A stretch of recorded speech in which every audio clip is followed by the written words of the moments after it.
Yuk memanfaatkan prinsip psikologi pada ranah digital untuk praktisi komunikasi. Prinsip tersebut adalah emotion driven behavior. Ini penting sekali karena eh, gimana caranya menyentuh emosi dari stakeholders, dari customer, dari audience gitu ya. Ini bisa digunakan melalui penggunaan gambar, melalui storytelling, melalui pembujukan dengan penjelasan-penjelasan, atau dengan ide-ide lainnya yang kita bisa optimalkan. Nah, teman-teman semuanya, ranah komunikasi saya akan kaji dari 4 praktisi komunikasi. Yang pertama, PR.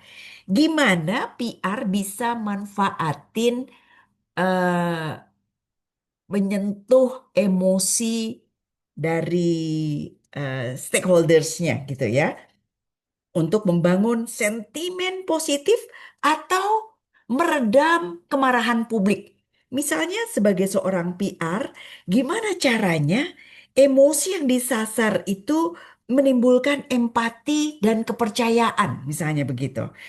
Misalnya sebuah perusahaan mengalami satu situasi yang tidak menyenangkan, yaitu adanya kecelakaan kerja. Nah, PR tidak hanya merilis data teknis, tetapi juga menghadirkan CEO yang dengan empati berkunjung ke keluarga korban dengan wajah yang tulus, menunjukkan rasa sedih dan merasa ingin bertanggung jawab, menunjukkan upaya tanggung jawab, dan itu akan membuat respon emosional dari publik yang melihat sisi kemanusiaan dari perusahaan yang secara eh, tidak langsung akan menurunkan tingkat kemarahan dan juga mencegah boikot dari publik begitu. Itu upaya-upaya yang bisa dilakukan oleh PR dalam menyentuh eh, emosi dari eh, publik misalnya begitu. Kemudian ketika kita menggunakan prinsip ini untuk komunikasi pemasaran misalnya begitu ya. Markom itu menggunakan emosi untuk menciptakan rasa urgensi. Ini perlu segera nih gitu ya. Gimana caranya? Misalnya kita sekarang sering dengar di ranah digital itu ada FOMO, fear of missing out. Takut ketinggalan misalnya begitu ya. Ada kampanye misalnya flash sale 12-12 misalnya gitu ya. Eh, dengan menghitung waktu mundur yang berdetak cepat misalnya begitu. Jadi gimana caranya menciptakan rasa urgensi?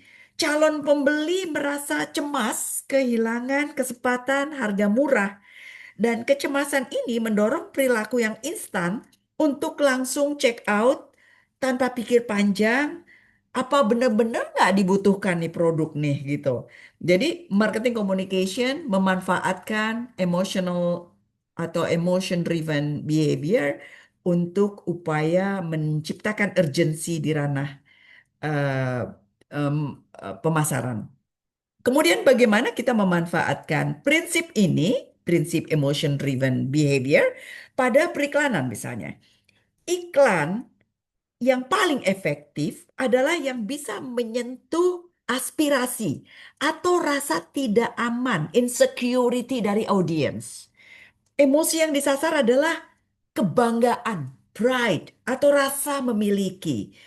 Misalnya iklan perfume yang tidak menjelaskan kandungan kimianya, tapi menampilkan visual orang yang jadi pusat perhatian dan jadi dikagumi setelah dia semprot-semprot parfum itu ke tubuhnya, misalnya begitu ya.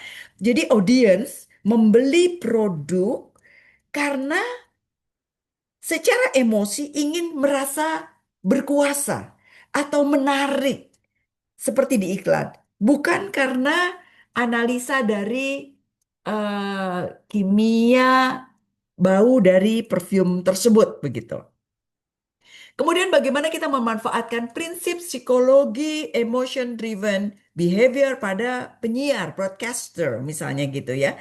Broadcaster itu biasanya menggunakan emosi untuk menciptakan koneksi parasosial dan loyalitas dari audiens.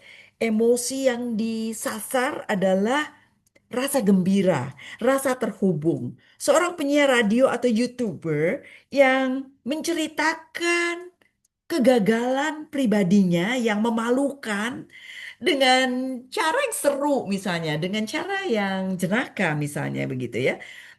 Penonton merasa dia kayak saya nih gitu, ngerasa dekat secara emosional dan kedekatan itu membuat penonton akan merasa kembali setia atau ingin tetap ada bersama dengan penyiar tersebut karena merasa nyaman secara emosional, bukan hanya secara informasi. Itu saja yang ingin saya sampaikan dari prinsip psikologi yang kita bisa manfaatkan di ranah profesi komunikasi. Sampai jumpa pada